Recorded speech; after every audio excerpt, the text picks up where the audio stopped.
70-plus years. He was a parent to 6 children, including former president, a former governor. He was a grandfather to 17 and a great-grandfather to 8.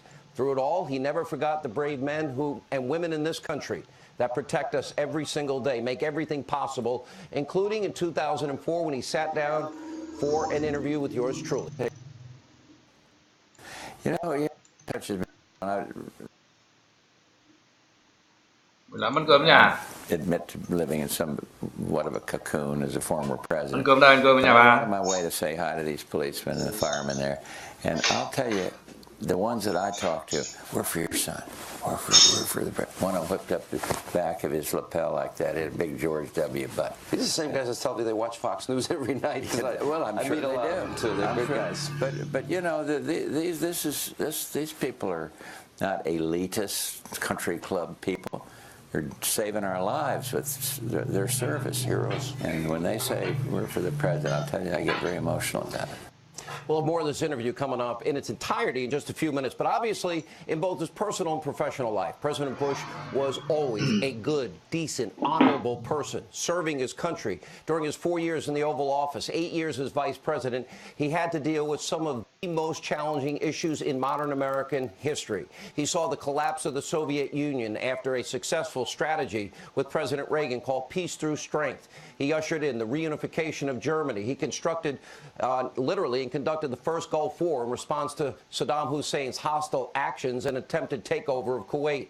And along with his predecessor, Ronald Reagan, George H.W. Bush transformed the country, at that time creating 21 million new jobs. It was, at the time, the longest period of peacetime economic growth in American history. They took the country, get this, double-digit unemployment, double-digit interest rates, inflation, to amazing lows. The very same thing, by the way, that President Trump is now doing after the disaster of the Obama economy. They inherited the economy of Jimmy Carter. But, of course, the Bush presidency did not go without some controversy. They all have controversy. Some criticized him for not taking out Saddam Hussein after he decimated the Iraqi army in Kuwait in a very short period of time. He was also attacked on the issue of his no new tax pledge. You might remember it was the infamous read my lips, no new tax moment. And like every Republican president since Ronald Reagan, Bush encountered a media that was actively rooting against him. And it's only gotten worse since then. Take a look. Can you explain how you were supposed to be you're an anti-terrorist expert. Iran was officially a terrorist state. You went around telling... that, Dan. I wanted those President, the question is, out of there. But you've made us hypocrites in the face of the world. The president also got a chance to see a supermarket checkout scanner in action.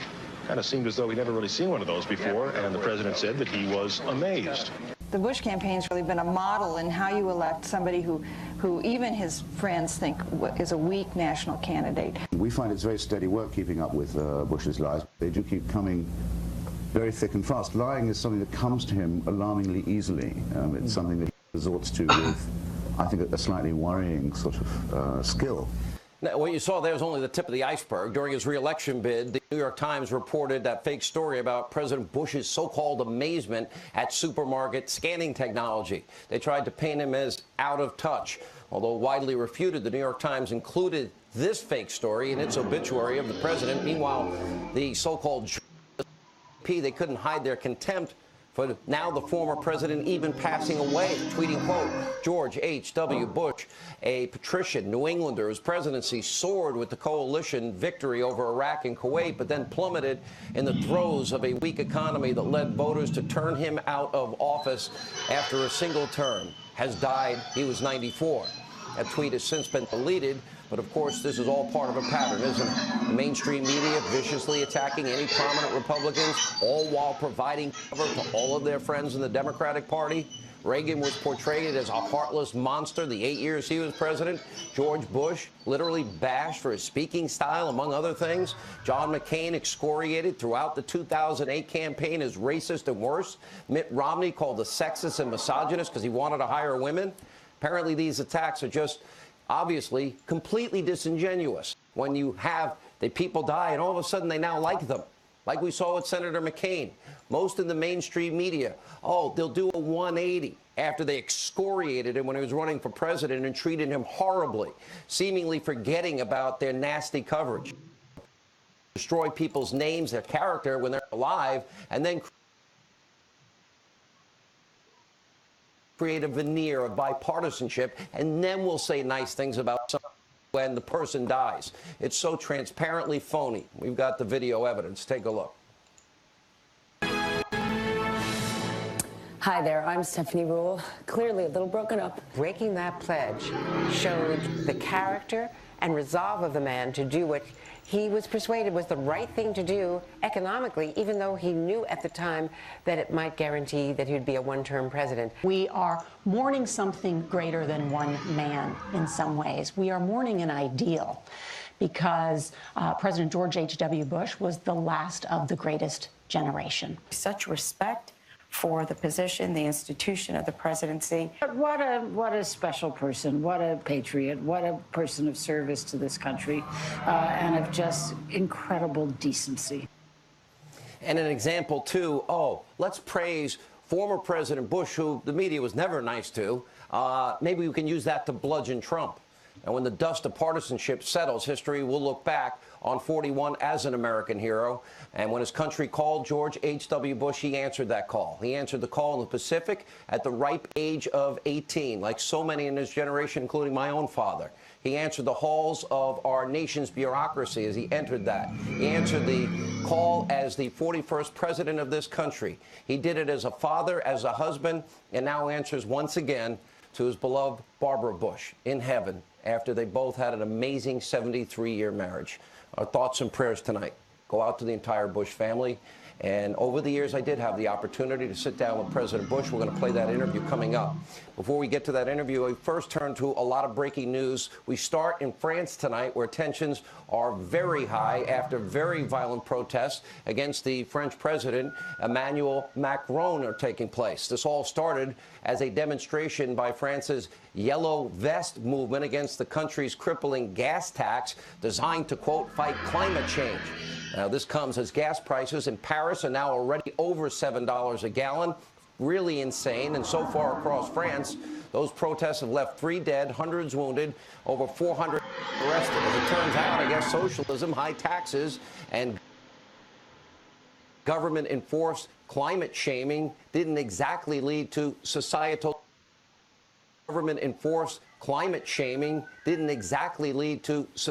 euphoria.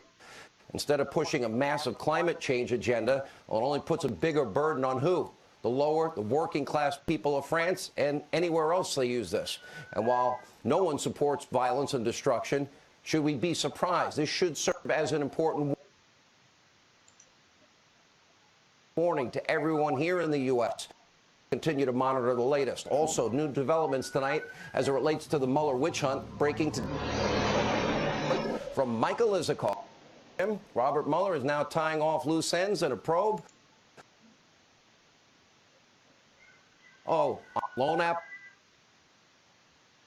applications and tax issues going back to taking place way before he ever joined the Trump campaign.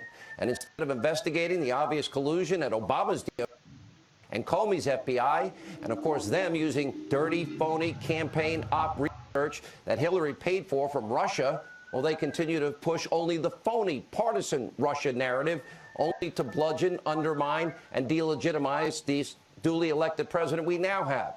Also, in that vein, breaking tonight, Comey has reached a deal with House Republicans to sit for a private deposition after trying to force a public hearing. Now, will he ever be held accountable like Michael Cohen for lying under oath? Remember, he said the report about the Clinton investigation wasn't written before she was interviewed. That was a lie.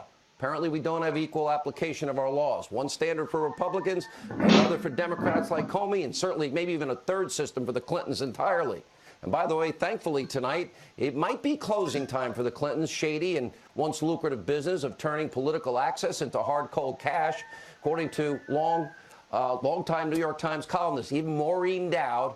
Well, a recent joint speech by Bill and Hillary Clinton was pretty disappointing at best. She writes, quote, their pathological need to be relevant in America is belied by a Canadian arena where stretches of empty seats bear witness to the passing of their relevance. Even the few showing up, they were getting a discount, according to a new report. Tickets to see Bill and Hillary as low as $11 in some of the locations. If you ask me, that's still overpriced. Okay, a lot more to get to tonight. The latest on the caravan, the media's latest low as it relates to the passing of President 41, George Herbert Walker Bush. And you won't believe, you will not believe how one teacher decided to ruin Christmas for 5- and 6-year-olds. But tonight, we first remember the legacy of service. President George H.W. Bush. We're going to go back to 2004. I had the opportunity to sit down with the former president ahead of that year's presidential election. Let's take a look. It's got to be harder to watch your son the president than to be president. It is far worse when they go after your son, and I would say unfairly a lot of the time, than when they used to, when I was in the crosshairs and would get condemned and criticized. Even when I thought it was unfair about me, it hurts much more when it's your own son. Yeah, and you not even a close call. Not even close. Because I think about my son, who's a lot younger than yours, but I would think that's got to be a lot harder. And you may have to go through this one more time. You know, I just talked to that other son of yours in Florida. He's good. He's got a lot of potential. Oh, God, he's good. And they singled him out for 2 years ago as the #1 target for the Democratic Party nationally, not just for governor, for Senate House. Terry McAuliffe, for whom I don't, well, put it this way, I'm not very high on him, came and made this the number one goal for the Democratic Party nationally, and Jeb won by 14 points. They did. They were, and the polls were a little closer going into that election. That's right. And he won by a much wider margin, and I guess made Mr. McAuliffe a little unhappy about that. You know, your son said something the other day that really struck me. He really did want to go to Washington and change the tone. Something that he was able to accomplish in Texas. Yeah. Since he's been there, and I'm not talking about the Michael Moores or the pundits on TV. Yeah, we'll get to him in a minute. Oh, well, good. Hurry up. But former Vice President Al Gore screaming, George Bush betrayed his country. Ted Kennedy regularly calls the president a liar. He concocted a war for political gain. Have you heard the leaders of the Democratic Party that shrill? I've heard them shrill, and I've heard some of ours shrill in the past, but I've never felt the climate like it is now, nor the shrillness of the political opposition. It hurts? Well, yeah, you expect some of it, but when it's your son and they call him a liar, or when they impugn his motives, it hurts a lot. Yeah, you think I feel strongly about it? Talk to Barbara Bush. Because she just tells me not to watch and all of that, but I can't not watch. You're engaged. I read recently that she won't read the New York Times anymore, and no, she doesn't. Tells you to stop whining about it when you do read it. Yeah, I still read about it, and I'm whining more and much more publicly than I used to. Why? Because I think they've gone too far. I think they are advocates for the Democrats. I think they have lost their objectivity that they did have many years ago. I think there's a certain arrogance amongst a lot of their people. I think, you expect this on the op-ed page. You got people in there that smear George and slam him every day, but that's different. But when the news columns, when you see subjectivity creeping into the news columns, it concerns me. Yeah, I think and they'll deny it's happening. And I say, well, too bad, I think it is. You saw back at the convention, the protesters, the Michael Moore conspiracy theories about the Bush family. You even commented publicly about him. Well, he's bad. And I didn't go to see his movie, and so he'll say, well, how can you criticize him when you didn't see it? Hey, we've had tons of people go to see it. It's just my problem. I don't want to pay one dime, some of which might eventually end up in his pocket. But he is a below-the-belt guy. He knows that because my family are public persons, we don't have any access to making him tell the truth. He made some comment, I understand, in this documentary that's getting him all kinds of liberal fame, that we got $1.2 billion out of the Saudis, or we were enriched by that. But he does it very cleverly. He gets it in a way that there's no libel. I don't like him, and I don't know him, and I don't want to meet him, and I don't like his movie, and I'm not going to see it. How's that for fairness? Would you like to fill in on my talk show one day? Yeah, no. That's offering strong opinions. Zell Miller, when he spoke at the Republican convention, had some incredibly harsh criticism of the Democratic Party, and he said, he asked, where is the bipartisanship when we need it most. He's talked about a manic obsession to bring down your son, our commander-in-chief. He said they're motivated more by partisan politics, by national security. Today's Democratic leaders see America as an occupier, not a liberator. Do you see a shift and a change? I mean, we had in years gone by FDR and JFK and Truman and the modern Democratic Party. Well, I'd refer to Zell Miller about the shift and change, because he was one and now he's not. And he's watched, he's worked with him, his own party, and he, you know, as Reagan said, the party left him. That's what Reagan said about the Democrats.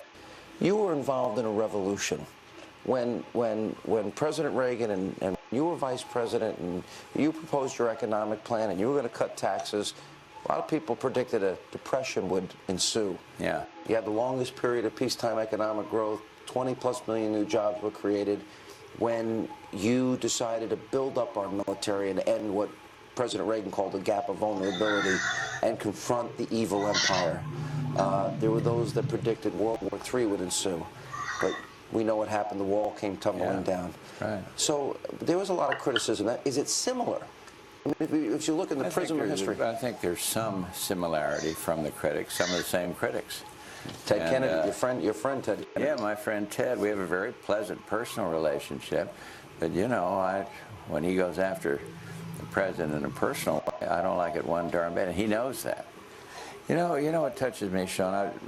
I admit to living in somewhat of a cocoon as a former president. But I go out of my way to say hi to these policemen and the firemen there. And I'll tell you, the ones that I talk to, we're for your son. We're for the president. One of them whipped up the back of his lapel like that. It had a big George W. butt. These are the same guys that tell me they watch Fox News every night. Well, I'm sure I meet a lot of them too. They're good guys. But you know, these people are not elitist country club people.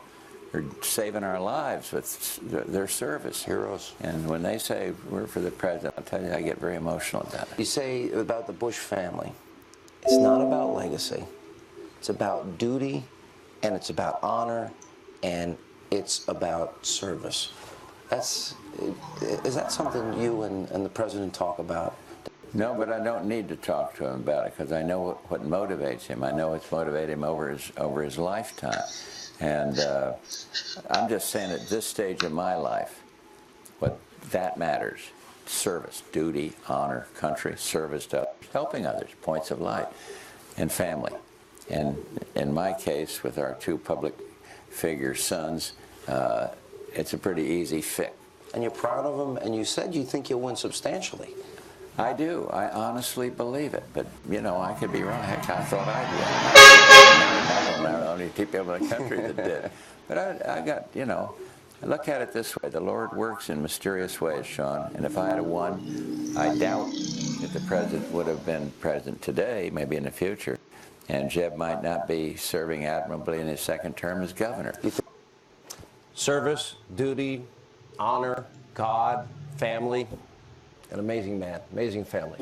All right, directly ahead, we have a busy news night. How is the media using the death of a former president, George H.W. Bush, to attack Trump? It's pretty despicable. We've got full, sad, but not surprising. Take a look. Volunteering to serve in World War II, as I was going on to serve as an ambassador, CIA director, congressman, vice president, president, a whole life of public service. Donald Trump has been a life of service to himself. They both believe that the presidency is bigger than themselves, which is not something that this president always adheres to. But I think this is also a 24 hours of nostalgia about what leadership used to look like in this country. There's a great clip from 1980 when George H.W. Bush is challenged on how tough he is. And he talks about toughness is about having values and standing for them, being principles. Toughness is not attacking. He understood that the press wasn't the enemy of the people, and even said, basically, at the end of the day, we're all in this together, and I will be here for you just like I know you would be here for me. What a remarkable difference between 1988 and 2018. And today on The View, Joy Behar used H.W. Bush's death to launch a tasteless attack on President Trump, provoking Meghan McCain, who recently, as we know, lost her own dad, to issue a fiery response. Watch this. As a candidate, he said, those who think we're powerless to do anything about the greenhouse effect are forgetting about the White House effect. And then he signed into law the Clean Air Act Amendment of 1990, one of the most sweeping environmental statutes ever. This president that we have now is trying to unravel everything that he did and Obama did. And if I ever become a one-issue voter, it will be about pollution and the greenhouse effect and Can the we fact focus that on the president, please? I don't want to talk about Trump. We're in the moment. We're honoring a great president me a who's second, passed. please. I want to talk about But we're honoring, but I'm not interested in your one issue. I don't care what you're interested in. I'm talking. Well, I don't care what you're interested in We'll be either. right back. Anyone notice, like, the liberal snowflakes behind? Oh, forget it. Joining us now, Fox News contributor, senior editor at The Federalist, Molly Hemingway is with us. Fox News contributor, former Clinton pollster Doug Schoen, Washington Times columnist Monica Crowley is with us. You know, Monica, you think back. For example, I supported John McCain when he ran for president, when it mattered. And because I thought he'd be the better president, I think it was proven correct in the end. All those people that viciously attacked him, it was like they were his best friend. And we see it now with George Herbert Walker Bush. We saw it with Ronald Reagan. It's like a phenomenon. They'll try and bludgeon you when you're alive, and then now that you're no longer a political threat, you were the greatest person that ever lived. Yeah, you know, Sean, death enhances the memory of almost everybody, but it's particularly striking when a Republican politician or president passes away, and then the mainstream media, which relentlessly pounded that Republican politician during his or her time in office, then suddenly they're a saint. I think in the case of President Trump, the mainstream media will use any cudgel to try to pound the president into the ground. You mentioned Senator McCain when he passed. They certainly did it then. They're doing it now. And, you know, I wrote a column for Spectator USA today talking about how President Nixon essentially launched President Bush into as a national figure when he chose to take George H.W. Bush, after he lost a Senate campaign, and made him UN ambassador. And I think that lesson, too, Sean, is that these positions require heavyweights like George H.W. Bush at the UN. And that's why I hope President Trump will choose Rick Grinnell for that position. But whether it's Richard Nixon, Ronald Reagan, Senator McCain, George H.W. Bush, you see revisionism aplenty when they pass away. Yeah, Molly, thanks for joining us. I just want to get your thoughts on it. It is a bit of a phenomenon, though. And to me, there's this phoniness about it. Like, for example, I didn't care that John McCain, when he came back after his surgery, said, these guys on talk radio and cable, said, hell with them. I'm cool with that. You know, he kind of liked me when he was running for president, and liked those outlets when he was running. I didn't take it personally, but this is so overwhelmingly transparent to me. And it is particularly phony in the case of President George H.W. Bush. You know, there's this issue where the only good Republican is a Republican who's not a threat. So we saw a pretty quick change in media coverage of President George H.W. Bush from when he was president to the moment Clinton defeated him. But when he was a candidate, when he was vice president, when he was when he was president, the media coverage was vicious. And they called him a wimp. That was the headline. That was the cover of Newsweek magazine. So to say today, oh, he was so kind and it was so respectable. Well, this was the same media that was decrying him for his personal traits. They lied about him, about his reaction to a supermarket scanner, which is something that the New York Times not only never corrected, they repeated it just yesterday. And his media coverage was so bad that his primary campaign bumper sticker when he ran for re-election was, annoy the media, re-elect Bush. To say that he did not run a campaign against the media is just wrong. And so people are rewriting history here in a way that is not okay.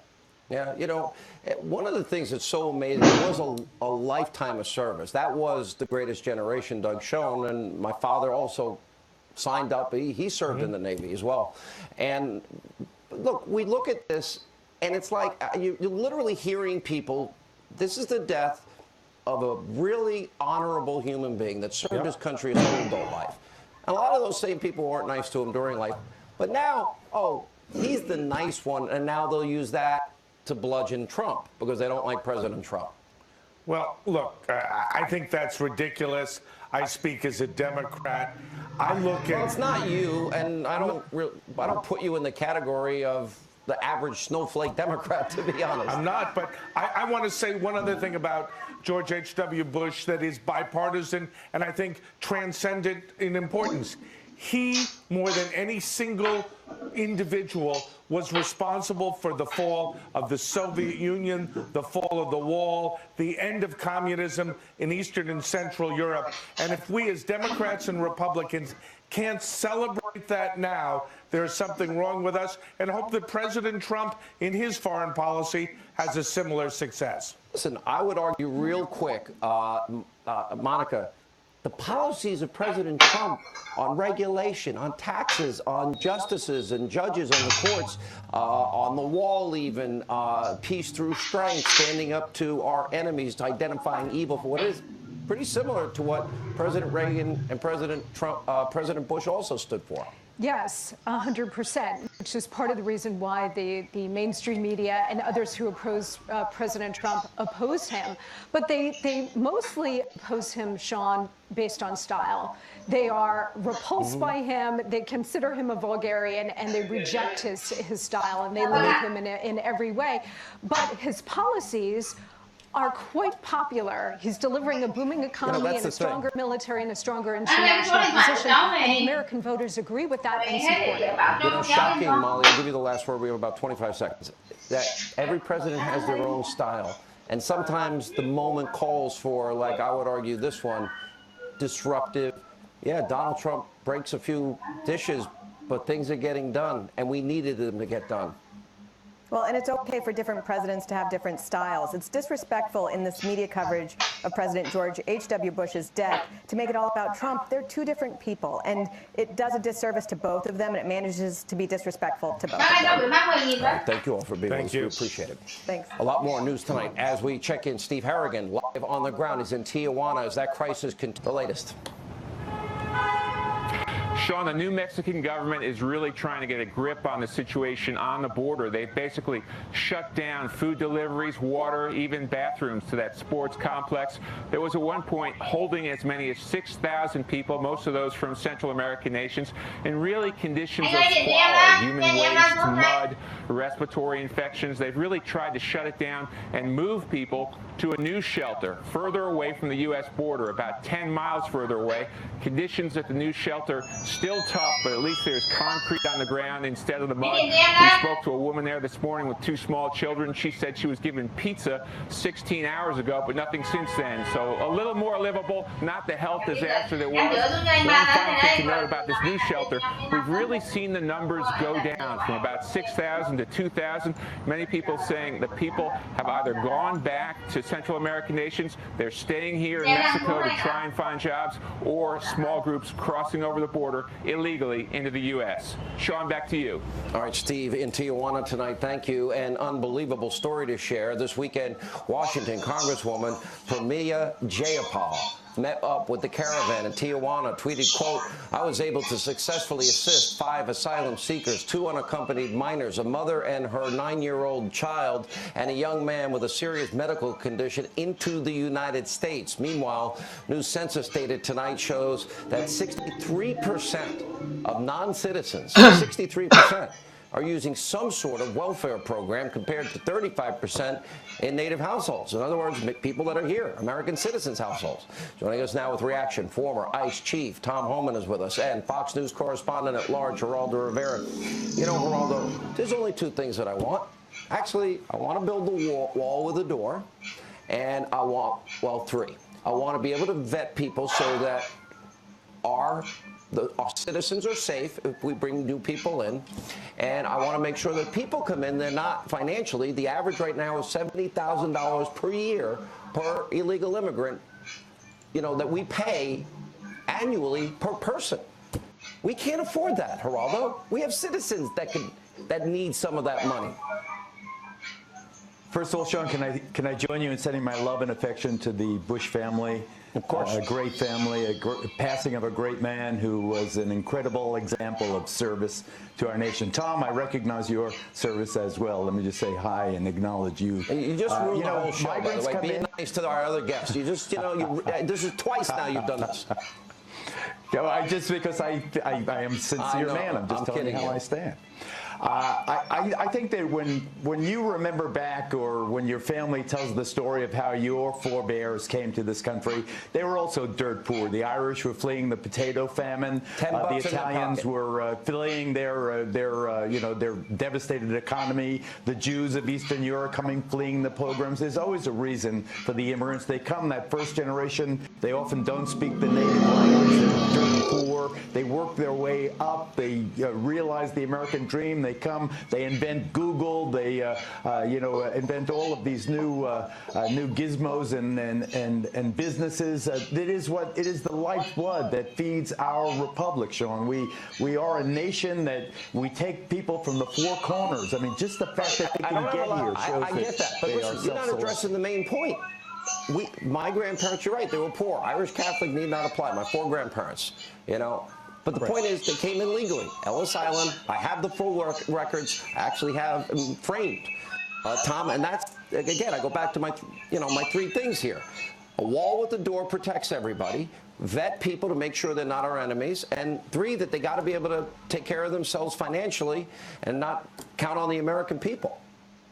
Well, look, I agree with you, Sean, but I got to call this congressman that tweeted this. What she did, she used her official position and pull a political stunt and take these 5 people and put them ahead of 2,800 people that were standing in line, asylum seekers too.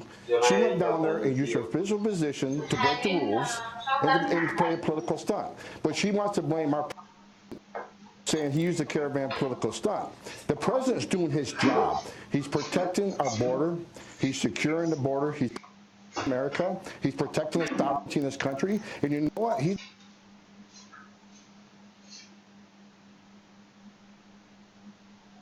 doing a damn good job at it. And anybody doesn't recognize that, facts. So this congressman, rather than being a political stunt she did, ought to be sitting her butt in Washington, D.C. and fixing the loopholes that caused this caravan to even happen. Let me go back to on December 7th. These guys are getting hit with rocks and bottles. Yes, sir. On December 7th, the government runs out of money. The president is threatening a shutdown unless they come up with the $5 billion down payment for the wall. The congressional leaders, as I understand it, have just begged the president to extend the deadline for 2 weeks with some short-term financing. Let's get behind the solution right now. Build the wall, give him the financing, give amnesty to the dreamers, the youngsters brought here at a young age through no fault of their own. Build the wall, free the dreamers. This is a compromise, Sean, that you can champion. Excuse me, Geraldo, the president offered that, and they decided to use it as a political weapon. Tom, you get the last word. Yes, sir. Look, this president, I've worked for 6 presidents. I respect them all. But no one's done more for border security and public safety and protecting the sovereignty of this country than President Trump. I agree with Geraldo. We need to stand behind him. We need to build that wall. But that needs to come first. Border security needs to come before rewarding people for illegal behavior. Exactly. That's what gets us in this trouble every year. We'll put a big door. It'll say, one will say Geraldo, the other will say Trump. It'll be great. Compromises hurt. We both have and we'll put one in for Tom. Compromises hurt. All right, thank you both. When we come back, you may not want your young kids to watch on the celebration, especially for kids, family gatherings, and trips to sit on Santa's lap and tell them what you want for Christmas. Oh, New Jersey, a substitute teacher, Montville, New Jersey, decided to tarnish the holiday for 5- and 6-year-old first graders, going off on a Grinch-like diatribe during a writing assignment about how Santa isn't real. Fake news, how reindeer can't fly, more fake news. And she didn't stop there, telling the students the Easter Bunny, the Tooth Fairy, they're not real either. More fake news. And now following outrage from parents, school officials now apologized and said that they've talked to her about her, quote, poor judgment. Really? Robbing a kid of happiness at Christmas? Here was reaction. Catalina magazine publisher Kathy Aru Fox News contributor Rachel Campos Duffy is with us. Good to see you both. Kathy, just tell me you don't see this as wrong. It's definitely wrong. I happen to be a certified teacher in New Jersey, so I know the rules quite scary. That's scary? Is that scary? No, I know the rules quite well, and you're not allowed to put your personal beliefs into the classroom. And if the parents' personal beliefs are that Santa is real, as we all know, and the Easter Bunny and the Tooth Fairy. What would you tell your kids?